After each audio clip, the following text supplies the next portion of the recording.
Kalau dulu kenaikan jabatan fungsional rekan dosen itu soal ngumpulin poin angka kredit terus nungguin antrian, sekarang semuanya itu dirubah semenjak disosialisasikannya juknis layanan pengembangan profesi dan karir dosen di tahun 2026. Di dalamnya menghadirkan era baru, syarat khusus lebih tegas, standar publikasi makin spesifik dan bahkan nih tersedia jalur loncat 2 tingkat jabatan lagi. Tapi ya tetap dengan kriteria yang cukup selektif. Kalau rekan dosen sekarang nih lagi nyiapin kenaikan lektor kepala atau profesor atau lagi berani nargetin loncat jabatan, di video kali ini kita breakdown satu-satu biar mempermudah rekan dosen dalam memahami waktu nyiapin strategi. Simak sampai selesai ya. Syarat khusus kenaikan job fung reguler, lektor, LK atau profesor. Masuk ke era 2026, syarat khusus kenaikan jabatan fungsional nggak lagi umum, apalagi fleksibel ya rekan dosen. Semuanya itu udah ditentuin secara spesifik, terlebih soal kualitas publikasi. Di sini kita bedah satu-satu biar makin jelas. Dimulai dari lektor, buat naik ke posisi lektor ini, rekan dosen wajib memenuhi di antara dari salah satu syarat ini. Dan usahakan sebaik mungkin untuk nggak terlalu terpatok satu syarat terpenuhi saja. Bisa dari satu artikel di jurnal nasional terakreditasi minimal Sinta 4 sebagai penulis pertama, atau satu artikel di jurnal internasional bereputasi JIB itu minimal di Q4 SJR sama dengan 0,1, atau IF sama dengan 0,05 sebagai penulis pertama, atau satu karya seni bereputasi nasional atau internasional sebagai penciptanya. Di sini berarti peran penulis pertama itu jadi posisi yang sangat strategis, nggak cukup cuma jadi co-author aja. Selanjutnya di lektor kepala, nah sama nih kayak di lektor tadi, rekan dosen tuh bisa memenuhi salah satu dari syarat di bawah ini. Tapi tetap diusahakan buat dilebihkan loh ya, biar nggak terlalu terpatok minimalnya. Cuma di posisi ini standarnya naik signifikan, kayak satu artikel di JIB minimal di Q3 SJR sama dengan 0,2 atau IF sama dengan 0,05 sebagai penulis pertama sekaligus korespondensi, atau satu artikel di jurnal nasional terakreditasi Sinta 2 sebagai penulis pertama sekaligus korespondensi, atau satu karya seni bereputasi internasional sebagai pencipta. Karena di level ini tuh posisi penulis pertama sekaligus korespondensi jadi krusial dan menunjukkan kepemimpinan riset. Masih ada lagi di profesor jalur reguler. Di sini buat posisi profesor itu syarat publikasinya makin ketat lagi ketimbang yang ada di lektor kepala, yakni satu artikel di JIB minimal Q2, SJR sama dengan 0,25 atau IF sama dengan 0,05 sebagai penulis pertama sekaligus korespondensi, dan satu artikel lain di JIB minimal di Q3 atau jurnal nasional Sinta 1 sebagai penulis pertama korespondensi, atau untuk rekan dosen seni itu bisa 2 karya seni bereputasi internasional sebagai penciptanya. Belum selesai nih, khusus buat profesor itu ada tambahnya lagi. Tapi ini di luar publikasi utama. Untuk posisi profesor harus punya minimal satu dari berikut ini. Tapi lagi-lagi jangan terlalu terpatok dengan standar minimalnya loh ya. Ketua hibah kompetitif atau penugasan daerah nasional atau internasional dari pemerintah, korporasi, lembaga lain. Membimbing doktor, promotor 1 mahasiswa luar negeri atau 2 dalam negeri atau co-promotor 3 mahasiswa dalam negeri. Selanjutnya penguji doktor, menguji minimal 3 mahasiswa doktor, salah satunya di luar institusi sendiri. Mitra Bestari di 2 jurnal internasional bereputasi minimal Q3 di luar institusi, PIC kerjasama penelitian dengan profesor luar negeri. Sementara buat jalur seni, bisa 2 karya seni bereputasi internasional sebagai pencipta. Naik jabatan reguler aja udah selektif gini ya rekan dosen. Terus gimana dengan loncat 2 tingkatnya?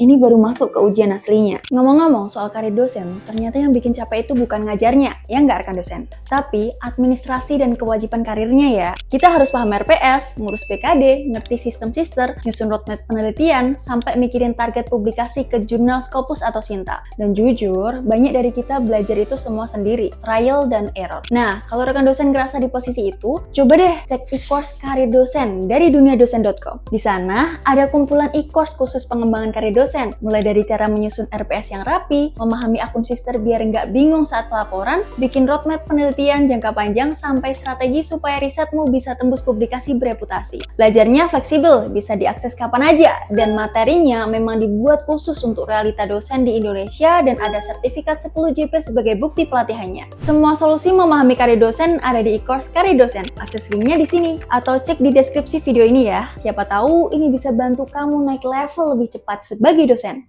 Loncat Japfung, konsep kriteria dasar dan dampaknya. Oke, masuk ke bagian ini rekan dosen. Jadi, di loncat jabatan itu kenaikan 2 tingkat sekaligus loh ya. Sementara buat skemanya itu ada 2 yang disediakan, mulai dari asisten ahli, ke lektor kepala atau ke lektor, dan juga ke profesor. Tapi ini nggak diberikan buat semua orang. Peluang ini bakal dikasih cuma buat rekan dosen dengan prestasi luar biasa dan dedikasi yang luar biasa juga. Dimana buktinya itu berupa SKP dengan predikat sangat baik, minimal 2 tahun terakhir. Terus buat prestasi luar biasanya, nah di sini itu cukup salah satu dari beberapa poin di bawah ini. Menghasilkan mahasiswa berprestasi tingkat internasional, akademik atau juga non-akademik. Lalu ada menulis buku yang diterbitkan lembaga resmi. Karya kreatif atau inovatif diakui internasional. Memperoleh paten HKI, mendapatkan penghargaan IPTEK, budaya, olahraga minimal tingkat nasional. Jadi, loncat jabatan bukan shortcut administrasi loh ya. Justru ini pengakuan buat dampak akademik yang nyata dan terukur. Nah, kita masuk lagi ke lebih detail ke teknisnya. Loncat asisten ahli ke lektor kepala, syarat spesifik. Buat rekan dosen yang menginginkan atau punya planning buat ikut loncat jabatan di bagian ini,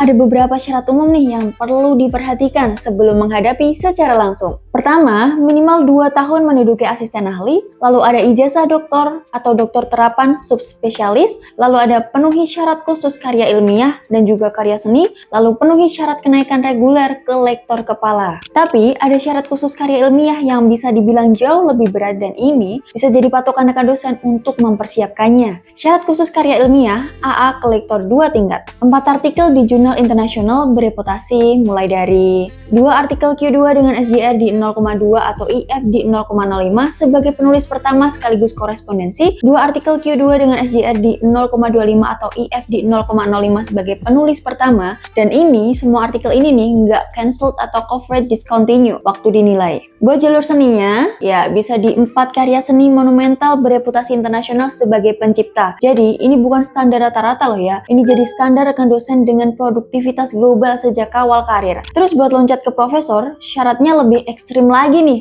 tapi bisa dibilang menarik juga. Loncat lektor ke profesor, syarat spesifik. Masuk ke bagian akhir, buat syarat umum loncat dari posisi lektor ke profesor, rekan dosen tuh bisa menyesuaikan dengan beberapa poin ini. Yang pertama ada pengalaman 10 tahun sebagai dosen tetap, lalu ada minimal 2 tahun ngeduduki posisi lektor, ijazah doktor, doktor terapan atau subspesialis, lalu ada memenuhi syarat khusus karya ilmiah, karya seni atau syarat khusus tambahannya juga, lalu ada salah satu karya ilmiah Q1 dengan IF di 7, dan memenuhi syarat reguler kenaikan profesor. Terus kalau dari bagian syarat khusus di lingkup ilmiahnya gimana? Nah, itu nanti bisa dalam bentuk 4 artikel di jurnal internasional bereputasi, berupa 2 artikel JIB Q1 SJR di 0,25 sebagai penulis pertama sekaligus korespondensi, salah satunya ada di IF sama dengan 7, lalu ada 2 artikel Q2 dengan SJR di 0,25 atau IF di 0,05 sebagai penulis pertama. Semua artikel ini nggak cancelled atau coverage discontinue waktu dinilai juga. Sementara buat jalur seninya, ya bisa dalam bentuk 4 karya seni monumental bereputasi internasional sebagai pencipta. Jadi, loncat jabatan ke profesor ini nggak cuma produktif ya rekan dosen, tapi ini udah ada di level kepemimpinan riset lingkup internasional. Di penyesuaian ini ada 3 perubahan besar, mulai dari syarat khusus kenaikan jabatan makin berbasis kualitas jurnal dan posisi penulis, profesor juga nggak cuma soal publikasi, tapi juga kontribusi kepemimpinan